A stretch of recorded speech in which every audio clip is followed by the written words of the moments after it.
महाविकास आघाडीचे अधिकृत उमेदवार पैलवान चंद्रहार पाटील आपल्या सोबत आहेत। आपण त्यांच्याकडून जाणून घेऊया कशा पद्धतीने आता त्यांच्या दुसऱ्या फेरीतला प्रचार सुरू आहे। पहिली फेरी पूर्ण झालेली आहे, कशा पद्धतीने प्रतिसाद आहे आणि काय नियोजन आहे, कुणाकुणाच्या सभा होणार आहेत।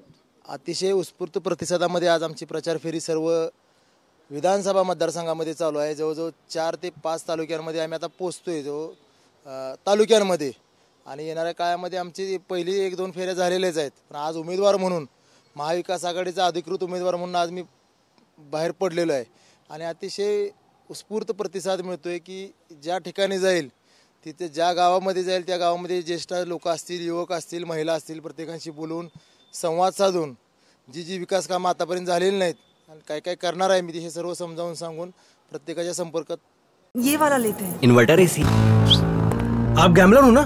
गैम्बलर? जुआ खेलते हो ना? तुम जुआ खेलते हो? अरे नहीं, ये तो कुछ भी बोले जा रहे हैं। इतनी महंगी और नाजुक एसी खरीद कर स्टेबलाइजर नहीं लोगे तो ये जुआ नहीं हुआ तो क्या हुआ? सिर्फ एक फ्लक्चुएशन आपके इन्वर्टर एसी के पार्ट्स को डैमेज कर सकता है। उसे वी गार्ड से सुरक्षित रखिए। V Guard, India's number 1 stabiliser. साधतोय मी।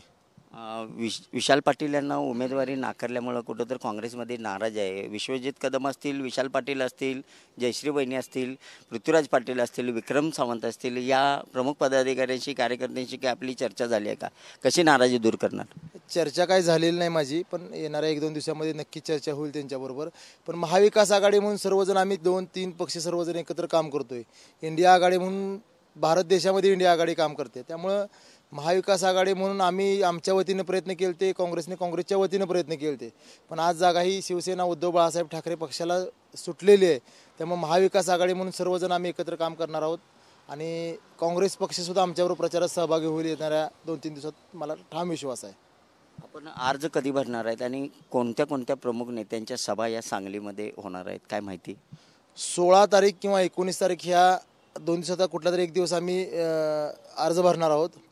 येणाऱ्या 2 तारखेला आदरणीय उद्धव साहेबांची सभा इथं सांगली शहरामध्ये होणार आहे। त्यानंतर आदरणीय पवार साहेब असतील, काँग्रेस पक्षाचे ज्येष्ठ नेते असतील, जिल्ह्यातील राष्ट्रवादी काँग्रेस पक्ष आणि काँग्रेसचे प्रमुख नेते, अशा सर्वांच्या सभा इथं जिल्ह्यामध्ये होतील। ह्या 1-2 दिवसात तारखा पूर्ण आपल्याला शेड्यूल तयार होऊन येईल। आपल्याला कुठल्या गावामध्ये कुणाची सभा किती तारखेला आहे हे सर्व शेड्यूल तयार होईल। फक्त उद्धव साहेबांच्या सभेचं तेवढं तारीख आम्हाला काल मिळालेली आहे की 2 तारखेला सांगली शहरामध्ये आदरणीय उद्धव साहेबांची सभा होईल। नक्कीच आपण पाहू शकता 2 तारखेला उद्धव बाळासाहेब ठाकरे हे सांगली जिल्हा दौऱ्यावर चंद्रहार पाटील यांच्या प्रचारासाठी येणार आहेत, हे त्यांनी ठाम सांगितलेलं आहे। त्याचबरोबर राष्ट्रवादी शरद पवार असतील, काँग्रेसचे प्रमुख पदाधिकारी किंवा नेते मंडळी असतील, यांच्याही जाहीर सभा या सांगलीमध्ये या ठिकाणी होणार आहेत। येणाऱ्या 16 तारखेला किंवा 19 तारखेला आपला उमेदवारी अर्ज आपण दाखल करत आहोत असं चंद्रहार पाटील यांनी सांगितलं आहे। त्याचबरोबर विशाल पाटील, विश्वजित कदम आणि त्यांच्या जे सोबत असणारे जे प्रमुख कार्यकर्ते नेते आहेत यांचीसुद्धा आपण भेटून नाराजी काढणार आहोत आणि महाविकास आघाडीच्या वतीनं सर्व पक्षाचे घटक पक्षाचे नेते आणि कार्यकर्ते आम्ही एकत्र प्रचार करणार आहोत आणि भाजपला हरवणार आहोत असा ठाम विश्वास चंद्रहार पाटील यांनी व्यक्त केलेला आहे। कॅमेरामन सुनील सोबत मी शंकर देवकुळे, TV9 मराठी, सांगली।